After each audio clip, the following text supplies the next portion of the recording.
আসসালামু আলাইকুম। তোমরা সবাই কেমন আছো? আশা করি সবাই সুস্থ ও ভালো আছো।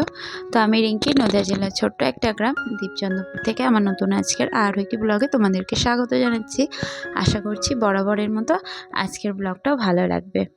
তো এই যে দেখো, এখন কিন্তু ছেলেমেয়ে কিন্তু কেউ ওঠেনি, মানে অনেক সকালে আর কি। তো উঠে আমি নিজে ফ্রেশ হয়ে প্রথমে এইদিকে জানালার পর্দাটা খুলে নিয়েছি। তো তারপরই আর কি বাসি ঘরটা ঝাড় দিয়ে নিচ্ছি, কারণ পরে সব ডাস্টিং করে আর কি বিছনা গুটিয়ে তারপরে আরেকবার ঝাড় দিয়ে নেব। যেহেতু এখন উঠেই আমার প্রথম কাজ থাকে হচ্ছে কিচেনে রান্নাবান্না, তো ওই জন্য আর কি বাসি ঘরটা ঝাড় দিয়ে নেব, কারণ এটা সংসারের জন্য অনেকই শুভ আর কি। তো আর তার সঙ্গে বাকি কাজগুলো কিন্তু অনেকটা লেট হলেও কিছু মনে হয় না, কারণ যেহেতু বাসি ঘরটা আর কি ঝাড় পড়ে যায়। আর বাসি উঠান আর কি আমি ওঠারও আগে আর কি আমার ননদ কিন্তু সেটা ঝাড় দিয়ে নেয়। তো যাই হোক, এই দুটো কাজ তো হয়েই যায়। আর বাসি থাকছে পড়ে উনান, তো ওটা কিছু করার নেই, কারণ উঠেই আমাকে আগে রান্না বসাতে হয়। তো এই যে এইদিকে রান্না বসিয়ে দিচ্ছি ভাত। তো ভাতে আমি কিন্তু এখানে 2 রকম পানি দেব। একটা হচ্ছে গঙ্গার পানি, তো যেটার কারণে ভাতটা ভীষণ সাদা ঝরঝরে হয়, তবে অনেকটা টাইম নেয়। তো তার জন্য আমি কিছুটা নর্মাল কলের পানি আর কি অ্যাড করে দিয়েছি, তাহলে সেখানে আমার গ্যাসটা আর কি সেভ হবে, তার সঙ্গে সময়টাও। তো এই যে আমাদের মতো পরিবারে আর কি সমস্ত দিক চিন্তা ভাবনা করেই কিন্তু কাজ করতে হয়। তো ওই জন্য আমি এখানে কিন্তু একটু কলের পানিটা অ্যাড করে দিয়েছি, কারণ এটার সঙ্গে আর কি মানে অনেক কিছুই সঙ্গ দিচ্ছে আর কি। ওই যে বললাম, টাইম আর গ্যাস সেভ দুটোই হচ্ছে। তো এখান থেকে স্বাভাবিক কিছুটা মানি সেভও হবে, যেহেতু গ্যাসটা তাড়াতাড়ি শেষ হবে না আর কি। তো তারপর দেখো, এই যে এখানে চলে এসেছি রান্না বান্না করতে। তো আজকে সকালে রান্নার তরকারি হচ্ছে আলু আর পটলের আর কি একটা চচ্চড়ি করব। আর তার সঙ্গে কমন আমার ডিমের পোচ বা ডিম ভোনা কিছু না কিছু কিন্তু থাকেই, সেগুলো যখন খাওয়া হয় তখনই আর কি গরম গরম করে নেওয়া হয়। তো এই যে দেখো, এখানে পটলের তরকারি কিন্তু করে নিয়েছি। তো রান্না হয়ে গেছে, বাসি ঘরটা প্রথমে ঝাড় দিয়ে নিয়েছি। আর এই যে দেখো, ছেলে মেয়ে উঠে পড়েছে, আর যেহেতু এখন বেশ ভালোই ঠান্ডা পড়ে গেছে, তো ব্ল্যাঙ্কেট এগুলো তো কমন আর কি খাটের মধ্যে থাকবেই। তো যাই হোক, সমস্ত কিছু কিন্তু এখানে গুছিয়ে নিচ্ছি। আর আমার ভিডিও যারা এই পর্যায়ে রয়েছে, তো প্লিজ তাদের কাছে বরাবরের মতো আজকেও একটা রিকোয়েস্ট, যে যদি ভালো লেগে থাকে কোথাও কোনো কাজ বা কথাবার্তা বা কোনো কিছু, তাহলে প্লিজ একটা লাইক দিয়ে চ্যানেলটিকে সাবস্ক্রাইব করে আমার পাশে থাকতে পারো। যদি ফেসবুক থেকে দেখে থাকো তাহলে ফলো দিয়ে আমার সঙ্গে তোমরা কিন্তু থাকতেই পারো। তো এই যে দেখো, বিছানাটাও গুছিয়ে নিয়েছি, আর তারপরে এদিকে করে নিচ্ছি একটু চা। তো এই যে, আর গত রাত্রিবেলা এখানে বর নিয়ে এসেছিলো সিঙ্গাড়া, তার সঙ্গে বেশ কয়েক রকমের মিষ্টি। তো এখন সকালে আর কি এই সিঙ্গাড়াগুলো আর কি ওই চাটনি দিয়ে খেয়ে নেব, আর তার সঙ্গে এই বেকারি বিস্কুট এগুলোও কিন্তু এনেছিল। তো যাই হোক, তারপর খাওয়া দাওয়া সেরে ছেলেও ঘরে পড়তে বসেছে আর কি, ও স্যার এসেছে। আর এই যে এখানে মেয়েকে নিয়ে একটু বসছি, তো একটু পড়িয়ে নিয়ে তারপরে চলে এসেছি ছাদে। এই যে আমি যেহেতু চাষি বাড়ির বউ আর কি, তো আমার জমির ফসলের আর কি কলাই উঠেছে, তো সেগুলোই ছাদে আর কি একটু রোদে দিয়ে দিলাম। তো এখান থেকেও যে ডালটা আমি আর কি ঘরে রেখে দেবো খাওয়ার জন্য বা বড়ি বসানোর জন্য, সেটাও কিন্তু আমার বেশ কিছুটা আর কি সেভ। তো দেখো, এই যে পানির বোতলগুলো দেখছো, এটাও কিন্তু একটা টাকা সেভের বিষয়, কারণ আমার বাড়িতে যেহেতু কল রয়েছে আর কি, ওই গঙ্গার যে পানির কল, তো ওটার জন্য আমি কিন্তু এখানে পানি আর কি কিনে খাই না। তো এটা দিয়ে রান্না বান্না খাওয়া দাওয়া সমস্ত কিছুই কিন্তু হয়ে যায়। তো তারপর দেখো, এখানে চলে এসেছি এই উনুনের পাড়ে।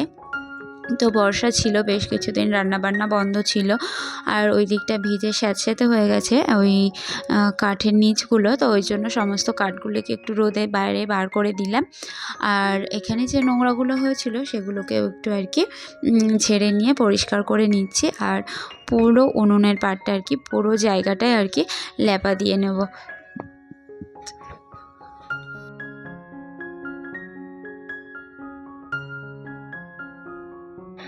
জায়গাটা তো অনেকটা বড়, যদি একটু পরিপাটি করে রাখা যায় আর রোজ রোজ যদি আর কি পুরো জায়গাটাই আর কি লেপা দেওয়া যায়, তাহলে কিন্তু বেশ ভালো লাগে। আর তার উপর তো এখন শীতের সময়, পুরো চারিদিক পুরো শুকনো হয়ে থাকে। তো ওই যে দেখো, এখানে আমি সমস্ত কাঠ আর কি, তারপর পাটকাঠি যা কিছু আর কি থাকে সমস্ত কিছুই এখানে বাইরে বার করে দিচ্ছি। তো তারপরে এখান থেকে একটু ছাই আমি এইটার মধ্যেই উঠে নিচ্ছি, কারণ কি এই ছাইগুলোর মধ্যে আমি যদি অল্প একটু সার্ফ দিয়ে নিই, আর আর এইগুলো দিয়ে বেশ হাঁড়ি কড়াই বা যে কোনো কিছুই বলো, যদি মাজা ধোয়া করি না তাহলে বেশ খুব সুন্দর পরিষ্কার হয়। আর তার সঙ্গে আমার অনেকটা আর কি সেফও হয়, কারণ ছায়ের মধ্যে অল্প একটু সার্ফ যদি মিশিয়ে নিই তাহলে কিন্তু খুব সুন্দর ঝকঝকে আর চকচকে হয়ে যায় হাঁড়ি পাতিল আর কি। তো এইভাবেই আমি এখানে বেশ কিছুটা সেভ, মানে অল্প খুব ছোট ছোট জিনিস, কিন্তু আমাদের মতো এরকম ফ্যামিলিতে কিন্তু এই ছোট ছোট জিনিসগুলো দিয়েই কিন্তু আমরা সমস্ত দিকটা সামাল দিতে পারি আর কি, মানে ম্যানেজ করতে পারি, যেটা এক কথায়। কারণ মানুষের চাহিদার কিন্তু শেষ নেই, চাওয়ার বা আশা আকাঙ্ক্ষার, কিন্তু সেগুলো তো আমরা চাইলেই পাই না। কিন্তু যদি একটু বুদ্ধি খাটিয়ে হিসেব করে চলি তাহলে কিন্তু আমরা বেশি ভালোভাবেই কিন্তু চলতে পারি। আর সবসময় মনে রাখতে হবে যে আমি যেটা পাচ্ছি সেটা হালাল না হারাম। যদি হালাল পথে হয় তাহলে এটাতেই শুকরিয়া আর কি আদায় করা দরকার, কারণ বেহালি পথে সমস্ত কিছুই কিন্তু হাসিল করা যায় খুব সহজেই, কিন্তু তার মধ্যে কোনো শান্তি থাকে না। তো যাই হোক, দেখো তারপরে এখানে কিন্তু ল্যাপা দিয়ে নিচ্ছি পুরো উনুনের পাটটাতে আর কি। তো পুরো জায়গাটা ল্যাপা মোছার পর যে দেখতে কত সুন্দর লাগছে সেটা তোমাদের সঙ্গে দেখো এক্ষুনি শেয়ার করছি। আর কি জানো তো, যে আমি যে গ্যাসে রান্না বান্না করি তো সেখান থেকেও কিন্তু আমি বেশ কিছু টাকা সঞ্চয় করতে পারি। কিভাবে বলো তো, আমার গ্যাসটা কিন্তু বিপিএলের গ্যাস। তো সেখান থেকে আমি প্রতি মাসেও যদি গ্যাসটা ভরি তো 320 টাকা করে কিন্তু আমি রিটার্ন পেয়ে যাই। আর যদি প্রতি মাসে না লাগে তো সেই মাসের আর কি যে টাকাটা ঢোকে তো সেখান থেকেও কিন্তু 100 টাকা আমাকে দেয়। তো এইভাবে কিন্তু বেশ কিছু টাকা আমি আমার নিজের করে রাখতে পারি। এগুলো হচ্ছে কোনো ইনকাম ছাড়াই আর কি সংসারের মধ্যে দিয়ে টুকিটাকি আমরা করতে পারি। আর সবচেয়ে একটা বড় ইম্পর্টেন্ট জিনিস হচ্ছে রেশন। তো রেশনে যে চাল আর আটা দেয় সেগুলো কিন্তু আমরা খাই না, তো সেইগুলো বেচেও কিন্তু আমাদের মতো গৃহিণীদের হাতে বেশ কিছুটা টাকা আর কি সেভ হয়। তো এই ছোটো ছোটো জিনিসগুলো দিয়েই কিন্তু আমরা আমাদের ছোট ছোট ইচ্ছেগুলো পূরণ করে থাকি। তো এই যে দেখো, ওখানে যেহেতু ল্যাপা মোছা করেছিলাম তো ওই জন্য আর কি বাইরে ওই যে একটা উনুন, ওটাকে নিয়ে এসে সমস্ত রান্নাবান্নাগুলো আর কি ঝটপট করে নিলাম।